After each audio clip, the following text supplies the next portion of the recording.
اس کے لیے میں نے عرض کیا تھا کہ اس کی سب سے بڑی پہچان اور سب سے بہترین علامت اس کا نام نماز ہے۔ الصلاۃ قربان کل تقی، مولا کائنات حضرت علی ابن ابی طالب علیہ السلام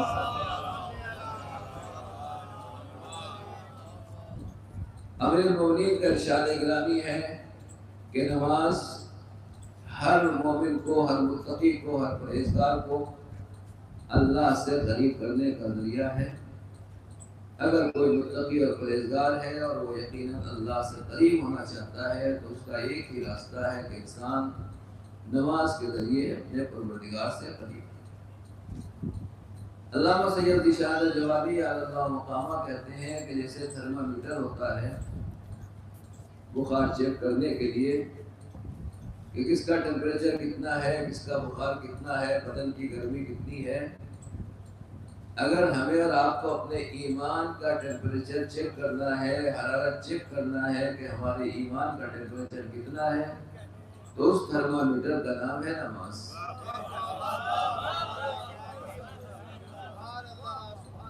کون کتنا بڑا مومن ہے نہ میں گارنٹی دے سکتا ہوں نہ آپ گارنٹی دے سکتے ہیں، مگر واقعہ اگر چیک کرنا ہے، دیکھنا ہے کہ کون کتنا بڑا مومن ہے تو خالی یہ دیکھ لیجئے کہ نماز کی کتنی پابندی کرتا ہے۔ اگر نماز کی پابندی کر رہا ہے تو اسی سے اندازہ ہو جائے گا کہ نماز کی پابندی کتنی ہے، 5 وقت کی پڑھ رہا ہے یا 4 وقت کی نماز ہو رہی ہے، 4 وقت کی نماز پڑھ رہا ہے یا نہیں، نافلہ بھی پڑھ رہا ہے، نافلہ بھی پڑھ رہا ہے یا نہیں، اور اسی طریقے سے اگر نافلہ بھی پڑھ رہا ہے تو نماز شب بھی ادا ہو رہی ہے یا نہیں، پھر ان نمازوں میں بھی کتنا خلوص ہے، کتنی اس کی باریکی ہے، کتنی خشوع و خضوع پایا جاتا ہے، کتنا گریہ پایا جاتا ہے، یہ ساری چیزیں ہیں، یہ سب کی سب نماز میں اکٹھا ہو جائیں گی۔ جس کی جتنی نماز بڑھتی چلی جائے گی اور نماز کی کوالٹی اور کوانٹٹی دونوں بڑھتی چلی جائے گی، سمجھ لیجیے وہ اتنا ہی بڑا مومن ہے اور اس کا ایمان کا درجہ اتنا ہی بلند ہے۔ اب اگر اس کے برعکس ہو، اس کے الٹا ہو، خدا نہ خواستہ آدمی مسجد سے دور ہو رہا ہے، نماز جماعت سے دور ہو رہا ہے، نماز واجب سے دور ہو رہا ہے، نافلہ سے دور ہو رہا ہے، مستحب نمازوں سے دور ہو رہا ہے، اس کا مطلب یہ ہے کہ یہ نماز سے دور نہیں ہو رہا، مسجد سے دور نہیں ہو رہا ہے، بلکہ اللہ اور رسول سے دور ہو رہا ہے، امام حسین سے دور ہو رہا ہے، مولا کائنات سے دور ہو رہا ہے، جنت سے دور ہو رہا ہے، فرشتوں سے دور ہو رہا ہے۔ کیوں؟ جہاں ایمان کم ہوتا چلا جائے گا وہی آدمی جو ہے اس کے بعد کسی کام کا نہیں رہے گا اور اسے کچھ حاصل ہونے والا نہیں ہے۔ روز محشر کے جن گداز بود اولین پرسش از نماز بود۔ ایک صلوات پڑھ دے بر محمد والے محمد۔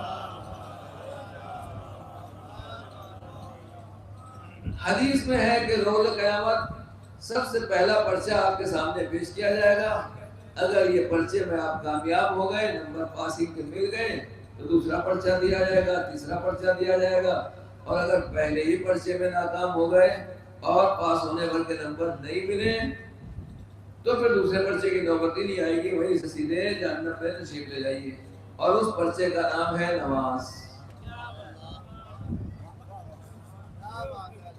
اس پرچے کا نام ہے نماز۔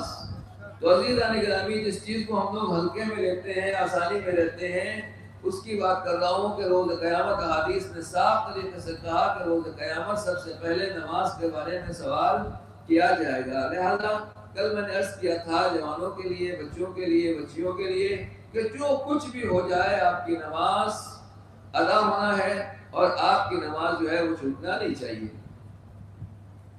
ایک صلوات پڑھ دے بر محمد والے محمد۔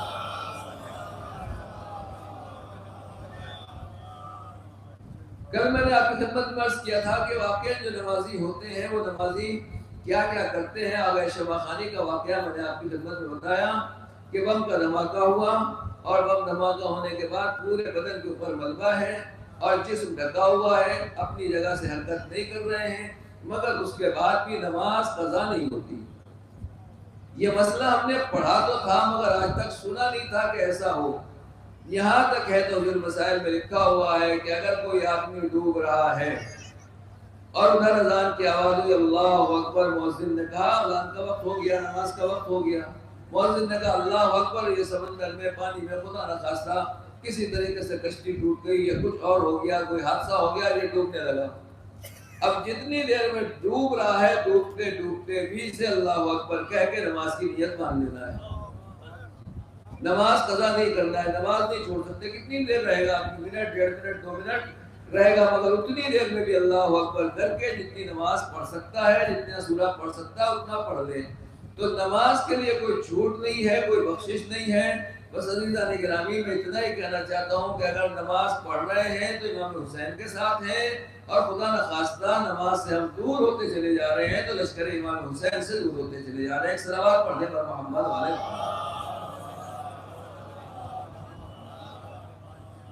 اچھا، ہم لوگ بہت بزی رہتے ہیں، کیا بتائیں اتنے بزی ہیں کہ واجب نماز کا ٹائم نہیں ملتا، جماعت میں آنے کا ٹائم نہیں ملتا. حدیثوں میں صاف طریقے سے ہے لا صلاۃ لجار المسجد الا فی المسجد. جو مسجد کے پڑوس میں رہتا ہے اس کی نماز مسجد میں ہی قبول ہے، مسجد کے باہر قبول نہیں. جو حتمی مسجد کے پڑوس میں ہے، گھر تو بنایا مسجد کے برابر میں، گھر تو بنایا امام باڑے کے برابر میں، مگر نماز جماعت میں سب سے آخر میں آ رہے ہیں، مجلس میں سب سے آخر میں آ رہے ہیں. تو ایسے پڑوسی ہونے کا کیا فائدہ جو اللہ کے گھر سب سے دیر میں پہنچتا ہو، جو امام حسین کی مجلس میں سب سے دیر سے پہنچتا ہو.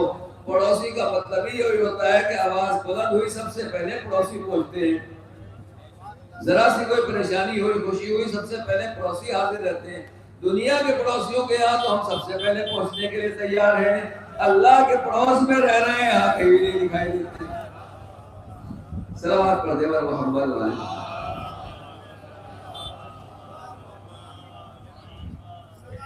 لا صلاۃ لجار المسجد میری حدیث نہیں ہے، پیغمبر کی حدیث ہے. معصوم نے فرمایا لا صلاۃ لجار المسجد الا فی المسجد. مسجد کے پڑوسی کی نماز اسی وقت قبول ہوگی جب مسجد میں پڑھی جائے. ایک بات. دوسری بات یہ ہے کہ مسجد میں آنے کے بعد اگر ہم نماز کے لیے آ رہے ہیں تو صرف یہ نہیں ہے کہ تیسری رکعت میں پہنچے، چوتھی رکعت میں پہنچے اور باقی برادہ ماریاں نکل لیے. نہیں، اصل یہ ہے کہ اگر نماز واجب پڑھ رہے ہیں تو جماعت کے ساتھ پڑھیں. جماعت کے آداب بھی ہے، والے وقت پڑھی جائے، لیکن اگر تھوڑی بہت دیر سے بھی ہو رہی ہے تو بہرحال آپ نماز جماعت کو اہمیت دیں، جماعت کے ساتھ پڑھی جائے. تو اور المسائل میں یہ مسئلہ لکھا ہوا ہے کہ بغیر کسی عذر کے، بغیر کسی وجہ کے اگر آدمی نماز جماعت چھوڑ رہا ہے تو یہ کام جائز نہیں ہے، گناہ ہے، حرام ہے. یعنی مسجد میں اذان کی آواز بلند ہوئی، نماز جماعت کھڑی ہو گئی، ہمیں پتا ہے ہم ٹی وی دیکھ رہے ہیں، ہم میچ دیکھ رہے ہیں، ہم میٹنگیں جما رہے ہیں، ہم باتیں کر رہے ہیں، تو نماز چھوڑ کے جو میٹنگ کی جا رہی ہے اس میٹنگ میں برکت ہونے والی نہیں ہے. نماز چھوڑ کے جو کام کیا جا رہا ہے اس میں برکت ہونے والی نہیں ہے. کیوں؟ اس لیے کہ یہ گناہ کے ساتھ ہے.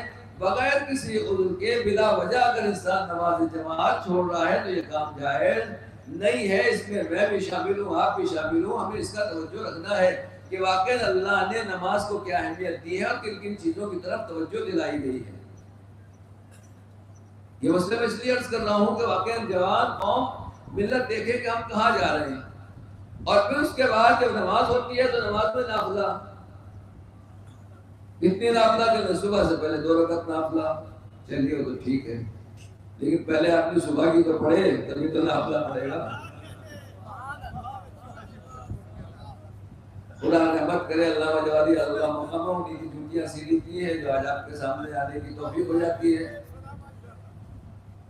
وہ کہتے ہیں کہ اللہ نے پورا سسٹم بنایا. توحید کے بارے میں گفتگو کرتے ہوئے کسی اور موضوع پر کہتے ہیں کہ اللہ نے بہت 2 سسٹم بنائے. کچھ وہ سسٹم ہے جو بندوں کے ہاتھ میں دے دیے، یہ حکومت، یہ چیز، یہ سب بندوں کے ہاتھ میں ہے. اور کچھ وہ سسٹم بنائے جو اللہ نے اپنے ہاتھ میں رکھے. ہوائیں اللہ نے اپنے ہاتھ میں رکھی، بارش اللہ نے اپنے ہاتھ میں رکھی، سورج اللہ نے اپنے ہاتھ میں رکھا. اگر اللہ بارش ہمارے جیسوں کے حوالے کرتا تو گرمیوں میں اپنے یہاں برستی رہتی، دوسروں کے یہاں سوکھا پڑا رہتا. اور جب برسات آ جاتی تو پھر دوسروں کے یہاں برستی رہتی اور اپنے یہاں سوکھا رہتا تاکہ چین سے آرام سے رہیں. اسی طریقے سے اللہ وجہ کہتے ہیں کہ اگر اللہ نے سورج ہمارے ہاتھ میں دے دیا ہوتا تو صبح 10 بجے نکلتا سورج، اس سے پہلے نکلتا ہی نہیں تاکہ ہماری نماز قضا نہ ہو. لیکن اللہ نے سورج اپنے ہاتھ میں رکھا ہے کہ تم چاہے جس وقت اٹھو، سورج جو ہے اپنے ٹائم کے اوپر نکلے گا. اور انسان اور سورج میں فرق ہونا چاہیے. کیا باتیں کروں، واقعی ان جملوں میں کیا کیا گہرائی پائی جاتی ہے، کیا کیا گہرائی پائی جاتی ہے. ایک صلوات پڑھتے ہیں محمد والوں. ایک مومن میں اور ایک آگ کے گولے میں، آگ میں اور نور میں فرق تو ہونا چاہیے. دیکھیے نور آگی سے ہے، لیکن نور الہی اللہ کا نور وہ دوسرا ہے، وہ آگ سے نہیں ہے، وہ آگ کو خلق کرنے والا ہے. تو مومن ہے نور، ویسا نور بین ایدیہم. قرآن کہتا ہے کہ مومن وہ ہوں گے جب قیامت میں چلیں گے تو ان کی پیشانی سے ان کا نور نکلتا ہوا ہوگا، دائیں بائیں نور ہوگا. تو مومن سراسر نور ہے، سر سے لے کر پیر تک نور ہے. اب عزیزان گرامی ایک بات کہنا چاہتا ہوں، سورج کیا ہے؟ سورج آج تک گولا ہی تو ہے، اسے بڑا مان لیے، جتنا بڑا مان لیے، جیسا بھی اس کا جو بھی اس کا ایریا بتائیں، جو بھی اس کا سرکل بتائیں، جو بھی اس کی طولانی اور بزرگی بتائیں، لیکن ہے تو آج تک گولا. تعجب کی بات یہی ہے عزیزان گرامی کہ وہ اتنا بڑا گولا، اتنا بڑا سورج صبح ہوتی ہے اٹھ جاتا ہے، بلند ہو جاتا ہے، نکل آتا ہے. اور ہم مومن ہیں، مسلمان ہیں، ہم بستر چھوڑنے کے لیے تیار نہیں ہیں. نہیں تو جو فرمایا عزیزان ذرا سوچنے کی بات ہے، چھوٹی چیز کو اٹھانا آسان ہے کہ بڑی چیز کو اٹھانا آسان ہے؟ میں بائک اٹھا کے یہاں سے وہاں لے جاؤں یہ آسان ہے، یا ممبر اٹھا کے لے جاؤں یہ آسان ہے، یا اتنا بڑا تخت یہاں سے اٹھا کر وہاں لے جانا ہو تو آسان ہے. کہا جو سخت چیز ہوگی، جو بھاری چیز ہوگی، اس کو اٹھانا مشکل ہوگا. لیکن سورج اتنا بھاری ہے، صبح اپنے وقت کے اوپر سیکنڈوں کے اعتبار سے نکل جاتا ہے اور ہم بستر کے اوپر آرام سے پڑے رہتے ہیں. کائنات میں کوئی تو ایک ایسا مومن چاہیے جو سورج نکلنے سے پہلے اٹھ جائے. مولا کائنات کے اوپر جب ضربت لگی تو آپ نے کہا سورج گواہ رہنا، کوئی دن ایسا نہیں گیا کہ تو نکلا ہو تو نے علی کو بستر کے اوپر پایا ہو. بستر پر نہیں، علی ہمیشہ مصلے پر دکھائی دیے ہیں. علی والے وہ ہیں جو سورج نکلنے سے پہلے مصلے پر آ جاتے ہیں، عبادت خدا کرتے ہوئے نظر آتے ہیں. صلوات پڑھنے والے محمد والے.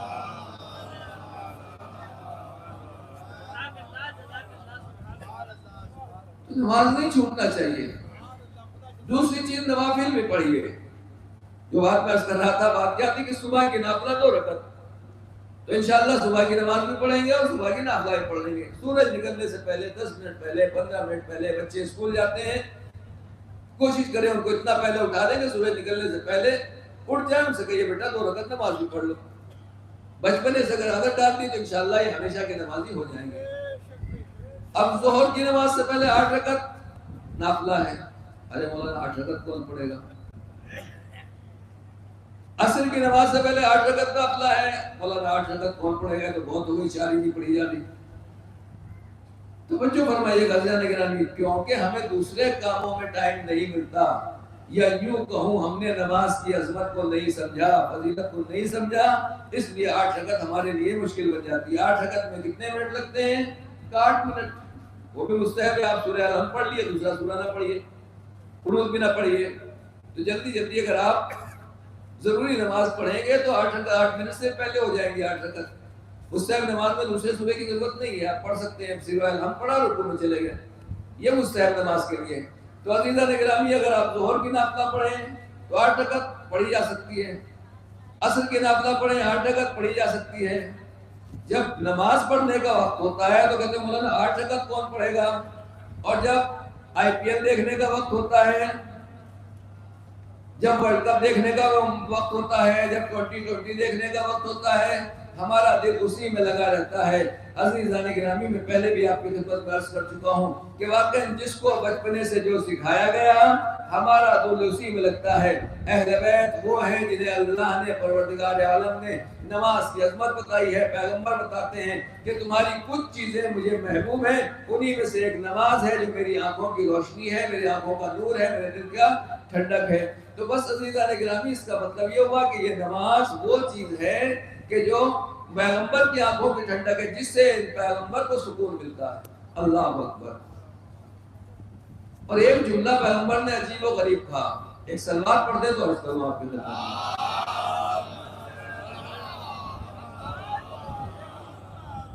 پیغمبر فرماتے ہیں کہ کوئی کتنا بھی بھوکا ہو، کتنا زیادہ بھوکا ہو، اگر اسے کھانا دے دیا جائے تو کھانا کھاتے کھاتے کچھ دیر کے بعد سیر ہو جاتا ہے. کتنا بھی پیاسا ہو، اسے پانی اور شربت دے دیا جائے، تھوڑی دیر کے بعد بس شکریہ، پیٹ بھر گیا، الحمدللہ پیٹ بھر گیا، سیراب ہو گئے، پیاس بجھ گئی. پیغمبر کہتے ہیں کہ کوئی کتنا بھی بھوکا ہو وہ کھانا کھا کے سیر ہو جاتا ہے، کوئی کتنا بھی پیاسا ہو مگر اس کی پیاس بجھ جاتی ہے. لیکن نماز میرے لیے اتنی محبوب ہے کہ اگر میں دن رات صبح شام یہ نماز پڑھتا رہوں تو کبھی نماز پڑھتے ہوئے تھکن نہیں ہوگی. جو پیغمبر کی تھکن کو اتارے اسے نماز کہتے ہیں، جس سے تھکن نہ ہو اسے نماز کہتے ہیں، اور جس سے پیغمبر کے دل کو سکون پہنچتا ہے اس کو نماز کہتے ہیں. بس عزیزان گرامی، کائنات میں دو ہی چیزیں ہمیں نظر آئیں جس کے ذریعے سے پیغمبر کے دل کو، پیغمبر کے آنکھوں کو سکون پہنچتا ہے. جب اللہ کے گھر میں جاتے ہیں، نماز ادا کرتے ہیں، پیغمبر کے دل کو، پیغمبر کی آنکھوں کو سکون ملتا ہے. جب شہزادی کے چہرے کو دیکھتے ہیں تو پیغمبر کے دل کو اور پیغمبر کی آنکھوں کو سکون ملتا ہے. صلوات پڑھنے پر محمد.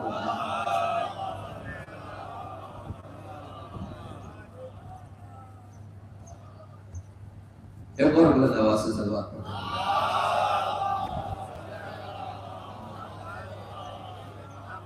لہذا اپنے ایمان کو مضبوط کریں، اور اس کا پہلا طریقہ یہی ہے جو کل میں نے عرض کیا تھا.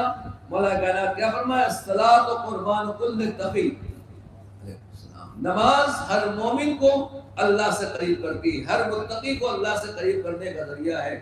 متقی جتنا بھی اللہ سے قریب ہونا چاہتا ہے نماز ادا کرے، جتنا بھی امام حسین سے قریب ہونا چاہتا ہے نماز کی زیادہ سے زیادہ ادائیگی کریں، جتنا بھی اللہ اور رسول سے قریب ہونا چاہتے ہیں، امیر المومنین سے، شہزادی سے، شہداء کربلا سے قریب ہونا چاہتے ہیں، اس کا سب سے بہتر طریقہ ہے نماز.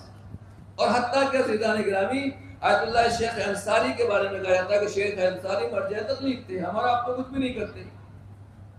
صبح میں ڈیوٹی دے لی، گھر میں آ کے آرام سے سو گئے، مجلس پڑھ لیا، آرام کرنے چلے گئے. اور اسی طریقے سے ہمارا آپ کا جو بھی شیڈول ہے، کوئی کتنا سے کتنا بزی آدمی ہو مگر ایک مرجع تکلیف، پوری قوم، پوری ملت کا حساب ہے، کتابیں پڑھنا ہے.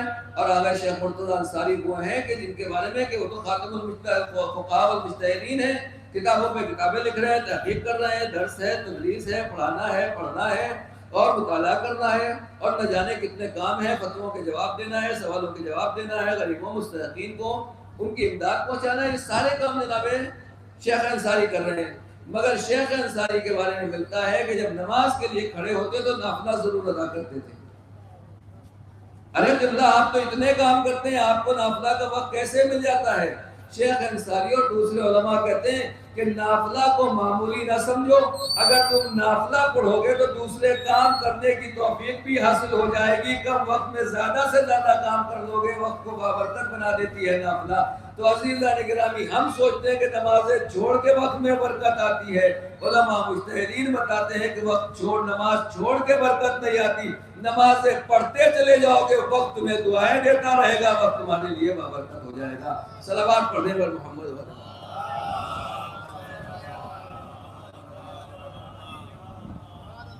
یہ ہے عظمت نماز. اگر ہم سمجھ جائیں، ہماری قوم سمجھ جائے، ہمارے جوان، جہاں کہیں بھی آپ ترقی دیکھیں گے، بلندی دیکھیں گے، قوم کی عزت، قوم کا وقار دیکھیں گے، وہاں آپ کو نماز نظر آئے گی. کربلا دیکھ لیجئے، کربلا میں بلندی کیوں ہے، عظمت کیوں ہے؟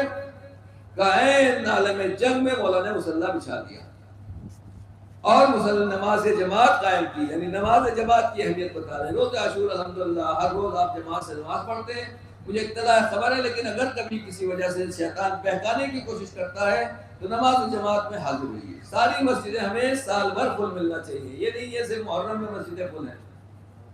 اور کہیں کہیں تو سننے میں آ جاتا ہے کہ سال بھر نماز جماعت ہوتی ہے اور مولانا چلے گئے محرم میں، خاص طور سے پہلے عشرے میں نماز جماعت لائے. ایسی بستیاں بھی ہیں جہاں میرا جانا ہوا کہ وہاں نماز مجلسیں تو ہو رہی ہیں، صبح سے شام تک 1 درجن مجلسیں ہیں، مگر نماز جماعت کے ٹائم کہنے مولانا کوئی نماز پڑھانے والا نہیں ہے، کم سے کم ایسے ہی ذاکر کو بلا لیجئے جس کے پیچھے 2 رکعت کھڑے ہو کر نماز پڑھ سکیں آپ، ایسے ہی ذاکر کو بلا لیجئے جو آپ کے سامنے 1 گھنٹہ اگر مجلس پڑھ رہا ہے تو کم سے کم 2 منٹ کی اور 5 منٹ کی نماز بھی پڑھا سکے۔ جب نماز پڑھنے والا ذاکر ہوگا منبر حسین سے آئے گا تو حسینیت سکھائے گا اور ذکر حسین بتائے گا۔ اگر خدا نخواستہ زمان منبر کے اوپر آ کر لفاظی کرتا رہا، مسجد تک جانے کی توفیق نہ ہوئی تو اسے حسینیت نہیں کہا جاتا ہے، اسے ابو ثمامہ سیدابی کی قوم نہیں کہا جاتا ہے۔ ایک صلوات پڑھنے پر محمد والے محمد۔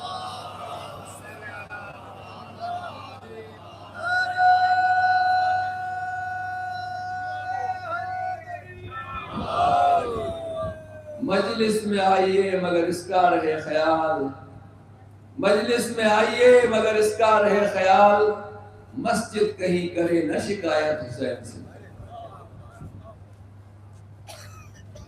جناب وسیم صاحب جناب زینب کے حوالے سے بہترین آپ کو بات سنائے، خدا رحمت نازل کرے ان شاعروں کے اوپر، بزرگوں کے اوپر، کتنے بہترین کلام ہیں۔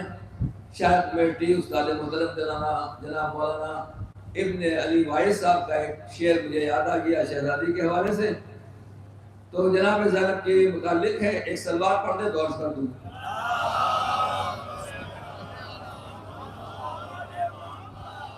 ان کا ایک مسدس ہے دوسری ذوالفقار، وہ ایک شعر مجھے یاد رہ گیا، وہی میں پڑھتا رہتا ہوں، وہ بھی آپ سن لیں کہ جناب زینب کی عظمت کیا ہے، جناب زینب کی فضیلت کیا ہے۔ کہتے ہیں کہ جب مل سکا نہ لفظ تو ساکت رہا گیا، جب مل سکا نہ لفظ تو ساکت رہا گیا، مجبور ہو کے ثانیہ زہرا کہا گیا، مجبور ہو کے ثانیہ زہرا کہا گیا۔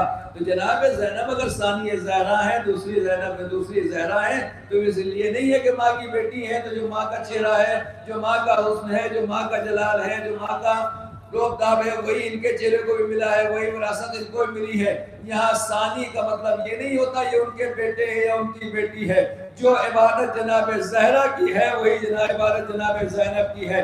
جناب زہرا پیغمبر کی مسجد کے برابر میں جو حجرہ اس کا اپنا گھر ہے، اس میں عبادت خدا کر رہی ہیں، زینب جلی ہوئی قناتوں کے اوپر نماز شب ادا کر رہی ہیں۔ صلوات پڑھنے پر محمد علیہ۔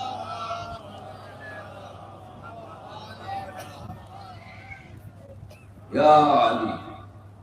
تو بہرحال نماز سے ہماری زندگی میں برکت آتی ہے، اس چیز کو سمجھ لیجیے، تھوڑا سا اپنی پابندی کیجیے، شیطان سے لڑیے، مقابلہ کیجیے اور نماز کی پابندی کا اپنے آپ کو عادی بنائیے۔